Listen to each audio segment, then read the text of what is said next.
Hello, North Elementary School.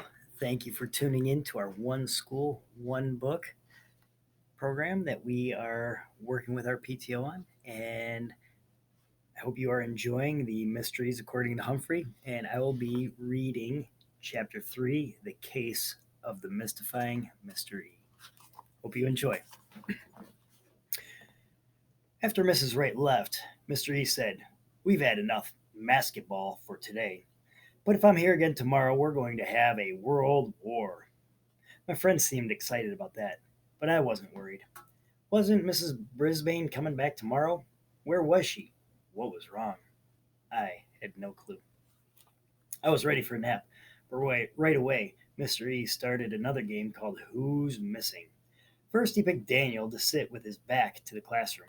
Then all the other students had to run around and switch places at their tables, except for one. He silently led forgetful Phoebe to the cloakroom to hide. Next, Daniel had to turn back and guess who was missing. It was a lot harder than it sounds, but he guessed Phoebe on the third try, which was a good thing since Mr. E only gave him 3 tries. The class played the game over and over because everybody wanted a chance to be the guesser. I got drowsy after a while and went into my sleeping hut for a nap. And you know what? No one even noticed that I was missing. I know because I always wake up when I hear my name. When I came out again, my classmates were begging Mr. E to read to them. He smiled and said, "Okay." He reached into his big bag and pulled out a book. "No, stop talking," Sophie said. "We want Sherlock Holmes." "It's the red book on the desk." "Hurry up," Harry said.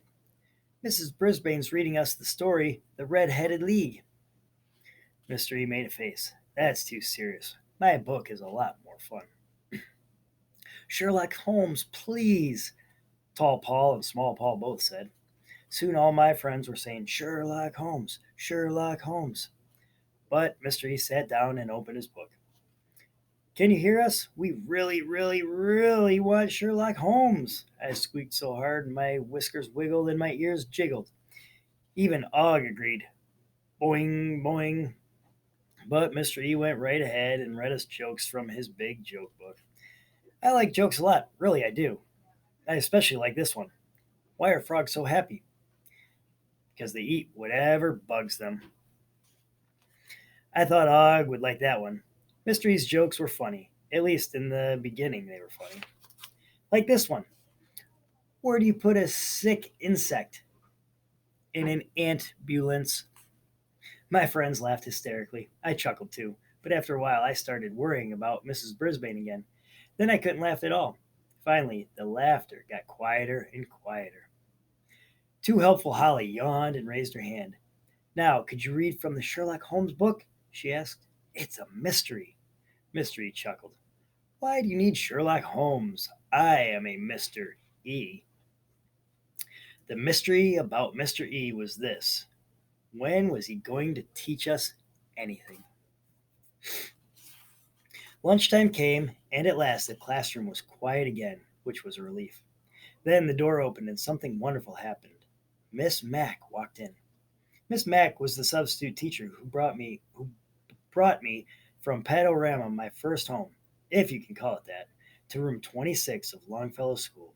But later, Mrs. Brisbane came back and Miss Mack left, and my heart was broken. Now Miss Mack was a full-time teacher at Longfellow School, but in another classroom. Of course, I love Mrs. Brisbane too. If I could have one wish come true, it would be that Miss Mack and Mrs. Brisbane could both be my teachers at the same time. "Hi," Miss Mack was smiling. "I'm Morgan McNamara from first grade." Our substitute teacher shook her hand. "I'm Eddie Endopoulos, but the children call me Mr. E." Miss Mack smiled her big, beautiful smile. "I'm sure they like that. I subbed for Mrs. Brisbane last year, and if you need anything, just ask. Have you found her lesson plans?" No, not yet," he said. Miss Mack opened one of Mrs. Brisbane's desk drawers. "She keeps them in here in this binder. Mrs. Brisbane always has very thorough lesson plans." "Great," Mr. E said. "I've been getting to know the kids, having a little fun." I just heard she might be out for a while, Miss Mack told him. She really worries about her students when she's not here. That was nice to hear because, to squeak the truth, I was really worried about Mrs. Brisbane. If you have any questions, I'm right down the hall, Miss Mack said. Thanks, Mr. E said. Of course, Miss Mack wouldn't leave room 26 without saying hello to Og and me. She came over to our table by the window. How's it going, Humphrey, you handsome hamster? She asked. No wonder I love Miss Mack. I scurried over to the side of my cage so I could get a closer look at her. It's been a strange day, I replied. Where is Mrs. Brisbane? Oh, I know you miss Miss Brisbane, she said. Then she turned to Og. How's my favorite frog today? Og leaped into the water side of his tank and splashed loudly, which made Miss Mac laugh. I love to hear her laugh. I've got to eat, she said, turning back to Mr. E. Can I show you where the lunchroom is? Sure, thanks, he said, following her out the door. I rarely leave my cage during the day because it's just too risky. However, this was an emergency. So while we were alone, I jiggled the lock on my cage and scurried over to Og's tank. I'm so lucky to have a lock that doesn't lock. Humans always think it's fastened tight, but I know how to wiggle it open. Og, I squeaked, something's wrong. Boing, boing, he said. Then he dived from the land side of his tank to the water side. I had to scramble to stay dry. Hamsters should never get wet. Once he stopped splashing, I went back to the tank and said, Mrs. Brisbane wouldn't miss school unless something was terribly wrong, and Miss Mack said she might be out for a while. Miss Mack always tells the truth, right? Og splashed frantically again, and again I scrambled for a dry spot. Og, if you splash a little less, I'd appreciate it, I told him, although I know you're a frog and frogs do splash. He must have understood because he stopped. Sherlock Holmes always looks for clues, I said, so keep your ears open, okay? I felt terrible as soon as I said it because Og doesn't have any ears. That I can see anyway. I glanced up at the clock. I didn't have much time before class returned from lunch. Oh, and by the way, I don't think I don't think you're in it, I said as I headed back to my cage. And I know you don't think I'm a rat. Boing, boing, boing, Og twanged. I managed to pull the cage door behind me just as my friends returned to their desks. The afternoon went pretty much like the morning. There was no basketball, but Mr. E pulled out three smaller balls from his big sack and juggled them. Yes, he juggled. It was quite amazing to see him toss the balls into the air and keep them going. Mrs. Brisbane had certainly never done that. It made my brain whirl when I tried to keep my eyes on the balls. Then Mr. E let my friends try juggling. Harry couldn't keep even one ball in the air, but he didn't seem too upset about it. Next, it was Thomas's turn. You should see my dad juggle. He can juggle 15 balls at a time, he said. Mr. E looked amazed. And knives, too. He can juggle knives, Thomas added. And baseball bats. Juggling large, sharp objects sounded downright dangerous. I heard Roland Rosie say, Give me a break. Just Joey rolled his eyes. Thomas managed to juggle a few balls a few seconds, but then he dropped them and they rolled across the classroom. Perhaps your dad can give you some pointers, Mr. E said. Phoebe caught the balls on her first try, but then dropped them. When Daniel tried, he managed to keep two of the balls going for a few seconds. It looked like fun, but I couldn't help thinking about Mrs. Brisbane. She'd be teaching us something interesting about the clouds or the ancient Egyptians or reading something wonderful like Sherlock Holmes. And here we were going through an entire afternoon without learning anything except how to juggle. Near the end of the day, when Mr. E finally stopped juggling, helpful Holly raised her hand. It's time to take care of Humphrey and Og, she said. They need to be fed, and Humphrey needs fresh water. Tomorrow he gets his cage cleaned. I don't know how to do those things, Mr. E said. Holly explained that the students took turns at the job. This week it was Phoebe's turn to look after me, and Harry's turn to look after Og. When Harry threw some froggy food sticks into the tank, Og made a huge, splashy leap to get them. I could tell my friends were impressed. Mr. E was impressed too. He's quite a jumper. That's nothing, Thomas said. Once I saw Og leap up out of his tank and land all the way on Mrs. Brisbane's desk. Some of my friends laughed. That didn't happen, Simon said. You're exaggerating, Holly said. Thomas just shook his head.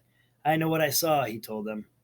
I'd seen Og popped the top of his tank a few times, but I'd never seen him leap to Miss Brisbane's desk.